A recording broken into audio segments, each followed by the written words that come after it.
if you have a sense in this moment what an epic game this was, that people are probably going to be talking about this one for a long time.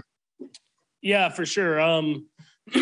It's actually funny. A couple weeks ago, maybe last week, I was talking to Mike Rimmers because he was in the Minnesota Miracle, and the final play, scoring the touchdown, winning the game at home. And he was talking about how awesome the environment was. And I was talking about how we had to play with Travis in the Chargers where he scored, but we weren't at Arrowhead. And so to be in this moment, this game against that team, and to make a play to walk off a game at Arrowhead, I'll remember this for the rest of my life.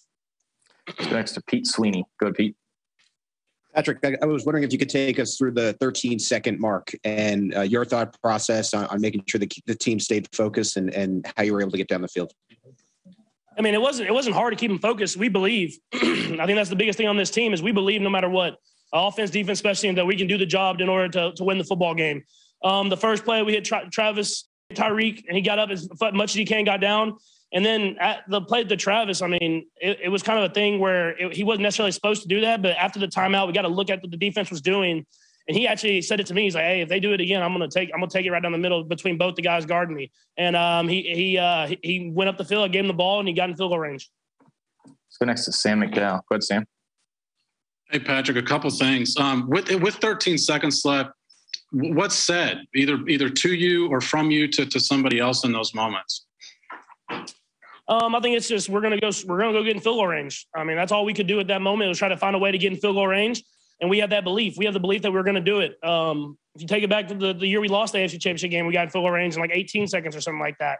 You have to have that belief. If you're not gonna go down fighting, then you don't deserve to be here. And we knew that if we could just give ourselves a chance to get in Butker's field goal range, he was gonna knock it in, and he did. Let's go next to Todd Palmer. Go, Todd. Hey, Patrick. Andy said that when you went on the field, he said when it looks grim, be the Grim Reaper. I just want to get your thoughts on Andy's advice there and what you think of that as a possible nickname. Yeah, I mean, Jesus. He shoots us confidence. I mean, everybody on this team, he keeps bringing you confidence week in, week out, every single day. And that's what he said to me. And I mean, he talked to everybody. He said, "Hey, we're going to go do this. We're going to get in field goal range. We're going to get points." And I mean, he truly believes it. And when your coach believes in you that much, it gives you the belief to go out there and do it and execute it. And that's what we did today. Let's go next to Nate Taylor. Go ahead, Nate. Hey, Patrick, I have questions for you. Similar to the LA finish, I just wanted to ask you, what did you say to Travis when you gave him a hug to end the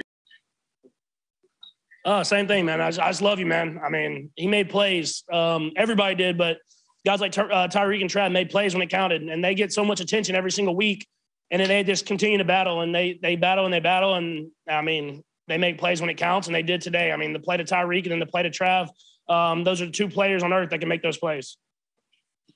And getting you say that, just what does it say about you guys sort of adjusting to the Bills defense and just what was that process like, particularly in the second half, given you guys got more chunk gains in the second half than in the first? Yeah, I mean, it's a similar thing. They started off with a lot of zone coverages, playing a lot of zone shells over the top. We took what was there. We ran the football. I ran whenever I had the opportunity to. And once they saw we were willing to do that, they had to come play more man coverages. And once they started playing man coverages, guys like Tyreek and Travis and McCole made plays happen. So, I mean, just taking what's there, and whenever we need to be aggressive, we can always be aggressive. Let's go next to Matt Derrick. Go, Matt. Hey, Patrick, like Nate kind of alluded to, you've had stretches before with just an incredible play, but by my count, 188 yards passing after the 2-minute warning and going into overtime. Where's this rank as far as kind of one of those stretches that you've had in your career?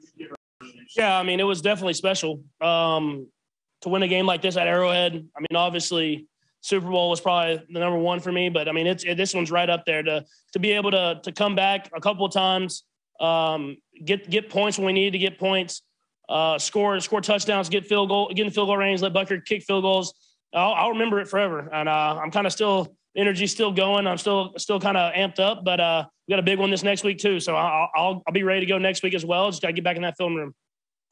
Let's go next to Sam McDowell. Go, Sam. Hey, Patrick, every playoff game obviously means something big, but this is a team you lost to in the regular season that you had statistically one of your worst performances. Is there extra meaning going out and having a game like that against a defense that shut you down last time? Yeah, I mean, you definitely don't want to lose to the same team twice.